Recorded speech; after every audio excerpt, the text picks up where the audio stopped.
అందరికీ నమస్కారం.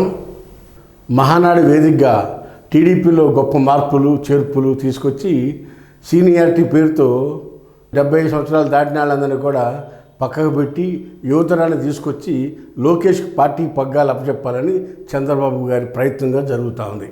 ఈ వేదిక మహానాడు వేదిక నుంచి మరీ ముఖ్యంగా అశోక్ గజపతి, యనమల రామకృష్ణుడు, నిమ్మకాయల చినరాజప్ప, బుచ్చి చౌదరి, సోమిరెడ్డి చంద్రమోహన్ రెడ్డి, కేఈ కృష్ణమూర్తి, మన స్పీకర్ అయ్యన్న పాత్రుడు, ఇలా 70 సంవత్సరాల పైన దాటిన వాళ్ళందరినీ 25 మంది ఉన్న పొలిట్ బ్యూరో నుంచి 15 మందిని తప్పించి కొత్త వారిని తీసుకోవాలని లోకేష్ టీం తయారు చేసి పార్టీ బాధ్యతలు లోకేష్ అప్పచెప్పాలని చంద్రబాబు ప్రయత్నం చేస్తున్నాడు.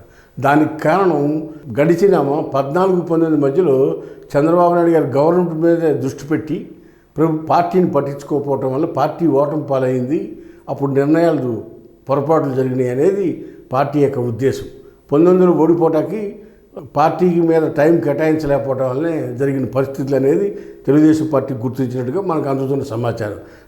దాన్ని దృష్టిలో పెట్టుకుని ఈ టర్ము ప్రభుత్వానికి సంబంధించిందంతా కూడా చంద్రబాబు నాయుడు గారు చూసుకునే విధంగా పార్టీ కార్యక్రమాలన్నీ కూడా లోకేష్కి అప్పచెప్పి లోకేష్ని వర్కింగ్ ప్రెసిడెంట్ చేసి నేషనల్ పార్టీ వర్కింగ్ ప్రెసిడెంట్గా లోకేష్కి అప్పచెప్పి పొలిట్ బ్యూరోలో కూడా 25 మందిలో తెలంగాణ నుంచి 2-3 ఇస్తూ మిగిలిన 22 మందిని ఆంధ్ర ప్రాంతం నుంచి తీసుకోవాలని ఉద్దేశం ఉంది. అందులో 15 మందిని తప్పించి సీనియర్లందరినీ తప్పించి ఇప్పుడు ఇంతకుముందు మనం చెప్పిన సీనియర్లంతా కూడా వాళ్ళందరూ రిటైర్మెంటు పొలిటికల్గా కూడా రిటైర్మెంట్లో ఉన్నారు. అశోక్ గజపతి, యనమల రామకృష్ణుడు, కేఈ కృష్ణమూర్తి లాంటి వాళ్ళంతా.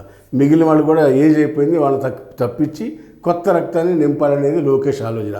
ఆ కొత్త రక్తం రామ్మోహన్ నాయుడు, పెమ్మసాని, కృష్ణదేవరాయలు, రెడ్డియప్ప గారి శ్రీనివాసరెడ్డి, గుమ్మడి సంధ్యారాణి, వంగలపూడి అనిత, గల్లా జయదేవ్, బోండా ఉమ, కొల్లు రవీంద్ర, ఇలా కొత్త కూర్పుతో ఒక కొత్త తరముగా తీసుకొచ్చి వాళ్ళందరితో టీంని ఏర్పాటు చేయాలనేది లోకేష్ ఆలోచన.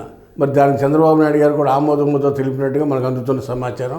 ఈరోజు కానీ రేపు కానీ మహానాడులో చంద్రబాబు నాయుడు గారు నేషనల్ పార్టీ ప్రెసిడెంట్గా, లోకేష్ నేషనల్ పార్టీ వర్కింగ్ ప్రెసిడెంట్గా, ఈ 25 మందితో ఉండే పొలిట్ బ్యూరోలో 15 మందిని తప్పించి కొత్త వాళ్ళని తీసుకుని కొత్త రంగాన్ని వారసుల్ని నింపాలనేది చంద్రబాబు గారు లోకేష్ యొక్క ఆలోచన.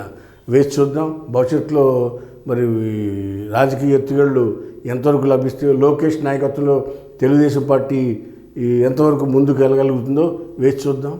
హాయ్ ఫ్రెండ్స్, మా ఫ్యూచర్ టుడే ఛానల్ చూస్తున్నందుకు చాలా థ్యాంక్స్. మరిన్ని లేటెస్ట్ వీడియోస్ కోసం వెంటనే సబ్స్క్రైబ్ చేయండి. అలాగే ఈ బెల్ ని కూడా రింగ్ చేసేయండి. మా లేటెస్ట్ వీడియోస్ నోటిఫికేషన్స్ అన్నీ మీ మొబైల్లో వస్తాయి. మా వీడియోస్ మీకు నచ్చితే లైక్ చేయండి, షేర్ చేయండి, నచ్చకపోతే కామెంట్ చేయండి.